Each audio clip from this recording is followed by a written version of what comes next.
If you don't find a way to make money while you sleep, you will work until you die. And that sentence isn't a slogan. It's math. It's not moralizing. It's arithmetic with consequences. It's the difference between selling a finite asset and owning an engine that keeps turning when you aren't standing beside it. Let me be plain from the start. Time is the scarce thing. You can always make more money. You cannot make more hours. Most people are trained since childhood to trade those hours for a predictable paycheck. Schools teach obedience and execution. Employers reward reliability and time served.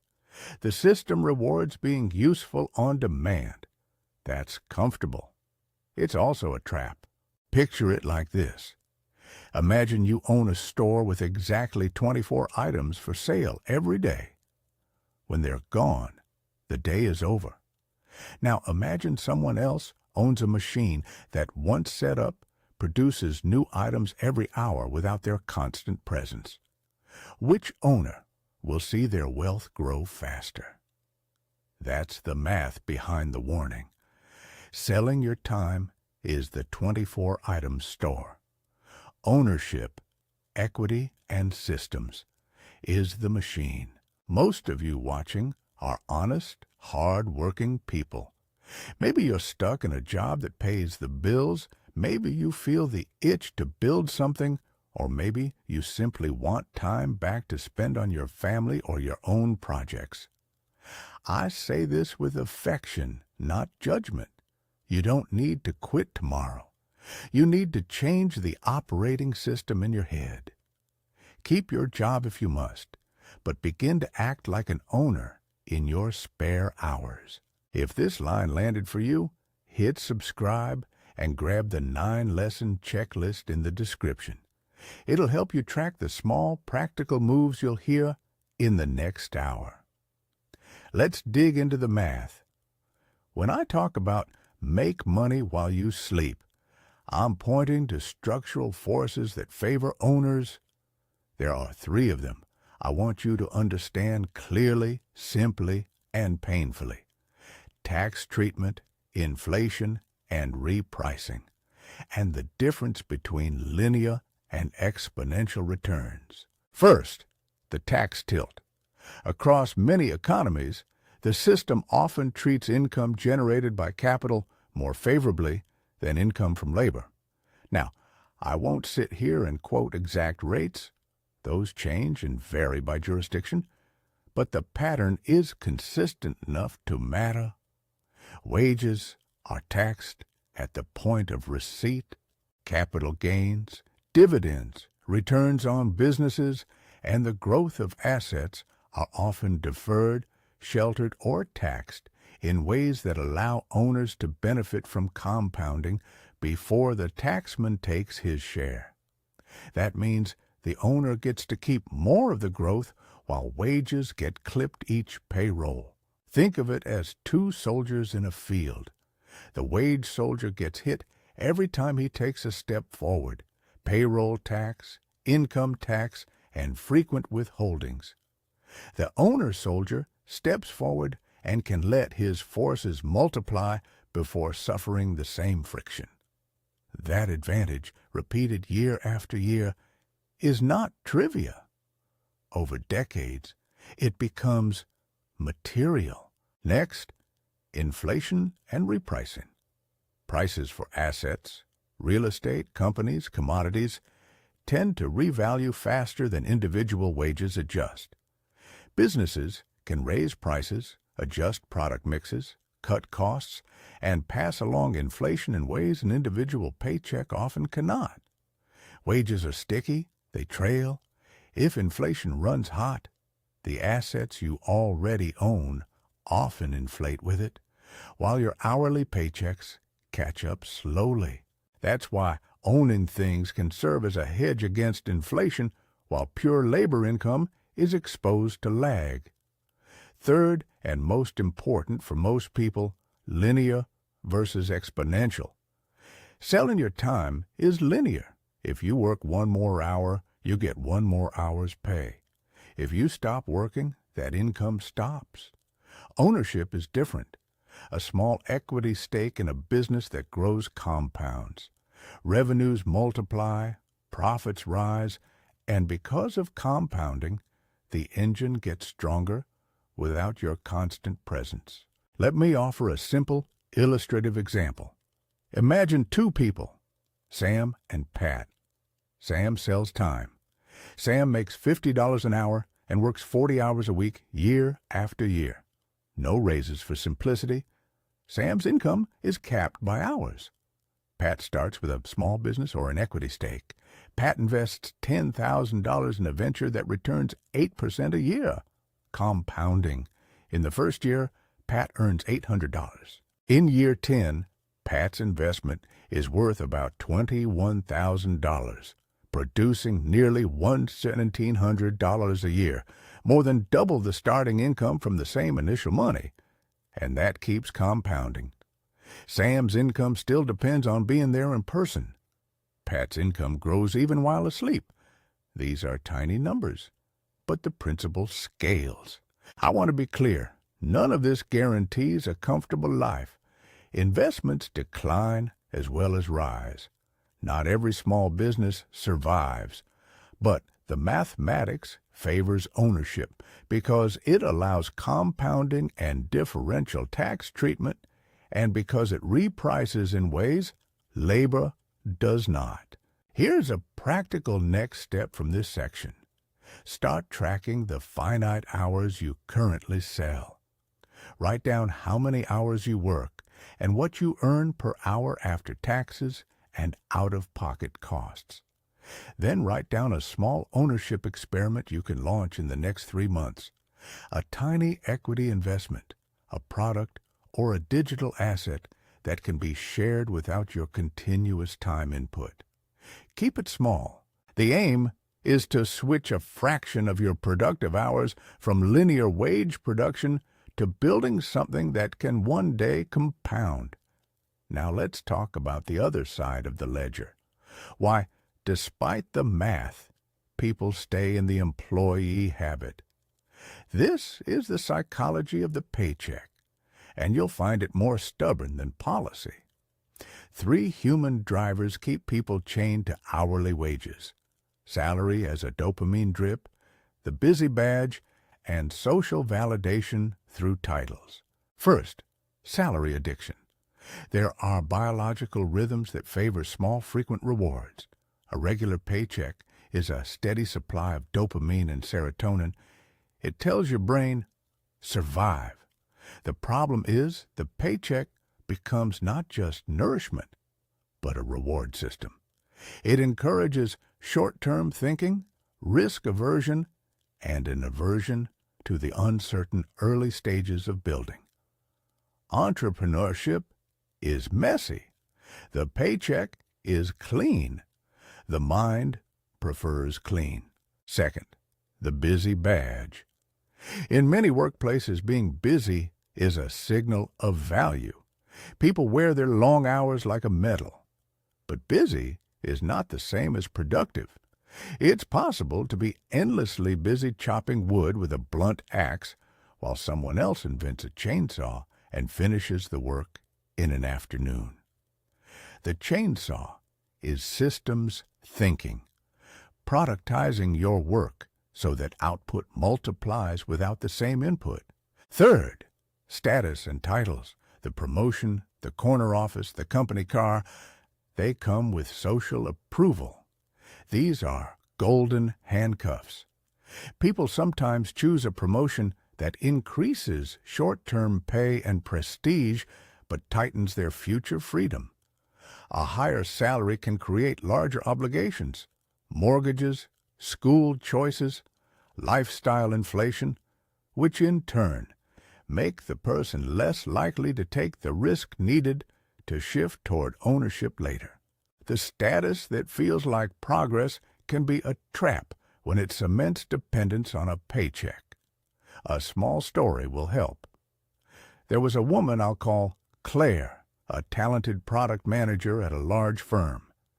She had an idea in her spare hours, a subscription tool for small retailers. She was good at it. Her side project earned a few $100s a month for the first year. When offered a promotion that doubled her title and raised her salary substantially, Claire took it. She felt proud and validated. But the promotion required more meetings, more travel, and less space to build her product. 10 years later, she had a high salary and very little of her own. She wasn't bitter. She had done well. But she had traded a possible ownership path for a different kind of comfort. That is a neutral fact, not a moral failure. The question for you is, which trade do you prefer? Practical next step from the psychology section. Identify one paycheck habit you can deprioritize. It can be as small as delaying an unnecessary purchase when your income rises, or blocking 2 hours a week for work on something you could one day own. Start treating your paycheck like a controlled resource, not a right to rapid lifestyle inflation. So, after math and psychology, comes the hard, practical part: installing an owner's operating system. I don't mean a different job title. I mean changing how you allocate your time, money, and attention so that you start to build assets that decouple income from your hours. There are 3 pillars to this operating system: equity, leverage without permission, and systems thinking. Equity is the clearest. Owning a piece of a business aligns your fortunes with the long-term success of that venture. It can come from starting a business, buying shares in companies you understand, or negotiating for equity where you work. Equity gives you upside without having to add more hours. It also tends to shift tax treatment and allow compounding to work for you rather than against you. But equity requires patience and the willingness to accept variability in the short term. Leverage without permission is the modern magic. In the past, leverage meant borrowing money or gaining influence through capital. Today, leverage often comes from zero marginal cost assets: code, content, and networks. A piece of software costs little to copy. Once built, distributing it across thousands of users costs almost nothing extra. A podcast episode can be streamed 1 million times without creating new audio. A book can sell for years. These are ways to multiply your effectiveness far beyond your hours. They require upfront work, but very low marginal cost to scale. Systems thinking means designing repeatable processes that produce predictable results. McDonald's is an old example, but an instructive one. What they sell is a system. The restaurant owner can replicate the model because the system ensures a consistent outcome. If you are a consultant or a freelancer, think how you can productize your service. Build templates, hire or contract a junior to carry out tasks. Create a platform. The aim is to make the income stream less dependent on your presence. Let me illustrate with a practical sequence. Suppose you have 10 spare hours a week. You spend the first 3 hours educating yourself, learning basic accounting, understanding how equity works, or taking a short course in coding or content creation. The next 3 hours you put into building a minimum viable version of a product, a simple web page, a prototype, or a pilot client. The remaining 4 hours you use to invest small amounts of money in accessible equity vehicles, a fractional share plan, or seed contributions to a friend's small business where you can exchange time for equity. Over a year, this disciplined allocation starts to create a portfolio of time-invested assets that can scale. A word of empathy here. I know not everyone has 10 spare hours. For single parents, for caregivers, for those carrying debt and obligations, time is extremely limited. That's why the owner's OS needs to be tailored to capacity. Even 1 hour a week matters if applied with consistency. The point isn't to shame, it's to convert scarcity into a plan. Also, I must remind you, do your due diligence. Owning equity, investing in startups, building products, these carry risk. None of this is a promise of wealth. It's a strategy that tilts probability in your favor if applied thoughtfully. Next step from this section, pick one form of leverage you can build within 3 months. It can be a simple blog, a spreadsheet bot, a small investment in a fund, or an agreement with a co-founder to swap work for equity. Start small. The goal is to begin moving your income geometry from line to curve. Now, let's talk about escape velocity, the phase where the side assets you've built begin to exceed your necessary expenses and give you meaningful freedom to choose how to spend your days. I prefer the image of the Saturday morning CEO, someone who keeps their job during the week, but treats their spare time like CEO time, disciplined, strategic, and focused on building an income engine that can eventually pay the bills. Escape velocity isn't a single number for everyone. It's a ratio. It's when your passive or owner-derived income covers the part of your expenses you don't want to depend on a job for. For some, that's 100% of living costs. For others, it's enough to cover mortgage, childcare, and food. The key is to define it intentionally. Let's run a simple, illustrative framework. List your monthly essentials, the things that must be paid each month: shelter, food, insurance, minimum debt payments. Call that number E. Now list the monthly income that can be generated without your active presence: rental, dividends, product subscription, or licensed content. Call that O. If O is less than E, you're not at escape velocity. Your task is to increase O or reduce E until O approaches E. You do this by building assets, increasing margins, or lowering fixed obligations where possible. How do you get there without quitting your job? Staged approach. Keep the job, but devote evenings and weekends to creating repeatable sources of owner income. Trade less commuting time, less passive entertainment, or smaller discretionary spending to redirect money into investments that purchase soldiers, small assets that fight for you. Soldiers can be a rental unit, a small stake in a business, or a piece of software you own. Over time, these soldiers multiply and free your hands. A common trap worth flagging is the promotion problem. Sometimes a promotion raises your pay, but also your obligations and expectations. That promotion can look attractive in the short term, but reduce your ability to build outside assets. Consider whether the promotion helps you towards ownership or away from it. That doesn't mean rejecting opportunity for its own sake.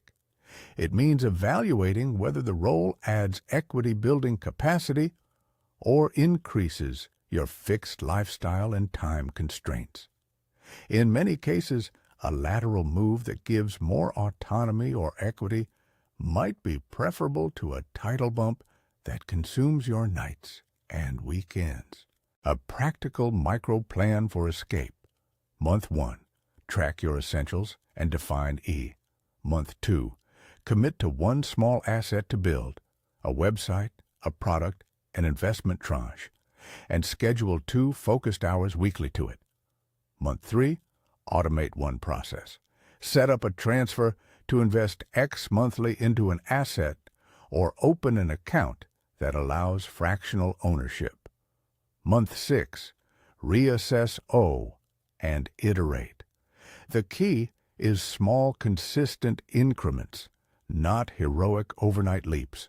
Again, a necessary caution. The path involves risk. Not every side project pays off. Not every business succeeds. Consult trusted advisors for legal, tax, and investment specifics. Use sensible risk management. Don't bet the roof on a single experiment. The goal is to tilt probabilities steadily and prudently. Now, before I close, let's do a final moral accounting exercise I call the rocking chair test. Picture yourself at 90, sitting on a porch. The sun is low. A friend asks you 2 questions. What did you spend your time on? And who did you love? Regret is most often not about money. It's about time squandered. People on their deathbeds don't wish they had worked more. They wish they had seen their children grow, that they had started that small business, that they had written that book, that they had spent more afternoons with friends. The rocking chair isn't a threat. It's a mirror. So ask yourself, will you regret the hours you traded for a paycheck? Which of those hours could have been used to buy more time later? Life isn't about a single heroic act. It's about cumulative bias in your favor. If you spend spare hours watching other people's lives, you'll be surprised how quickly time disappears. If you spend spare hours building something, even a little, you will be amazed at the compounding effect. I know this isn't easy. The employee trap works for a reason. It offers certainty, praise, and immediate reward. The owner's path offers uncertainty and delayed gratification, but it also offers the chance to make meaningful choices later. You don't need to be reckless. You need to be intentional. So here are 9 compact moves. Take one now, take another next week, keep going. 1. Track your effective hourly rate after taxes and essentials. 2. Block 2 hours a week for owner work. 3. Start a small, low-cost asset, a website, an investment account, or a prototype. 4. Convert a portion of your savings into equity ownership, even tiny fractional shares. 5. Build one repeatable process that someone else could execute. 6. Learn one type of zero marginal cost leverage, code, content, or distribution. 7. Resist lifestyle inflation on pay raises for 6 months. 8. Evaluate promotions for independence, not just prestige. 9. Reassess your escape velocity ratio every quarter. Each of these is modest. Taken together, over years, they change geometry. Before I let you go, one more honest caveat. Life circumstances vary. Some can't pursue these moves quickly. Illness, caregiving, or debt can slow you. In those cases, consider extending your timeline rather than abandoning the idea. Even one protected hour a week compounds. Even a small investment, if consistent, multiplies over a decade. Now imagine that 90-year-old version of you again. Picture the peace of having chosen time over a slightly larger title. Picture the satisfaction of waking up with choices. That image isn't an abstract luxury. It's the practical result of moving some of your finite hours toward building an ownership engine. If you're serious about reaching escape velocity, download the workbook linked below. It walks you through the 9-lesson checklist, gives you the simple tracking sheets I mentioned, and lays out the 3-month plan to get started. No guarantees, no quick fixes, just a disciplined framework that favors owners over time. Make money while you sleep isn't a catchy phrase. It's a mathematical warning and an invitation. You don't have to become a mogul. You need to start thinking like an owner in small, consistent steps. Begin today. Protect a tiny slice of your hours. Invest a little intent. and watch what time does for you when you let the engine run.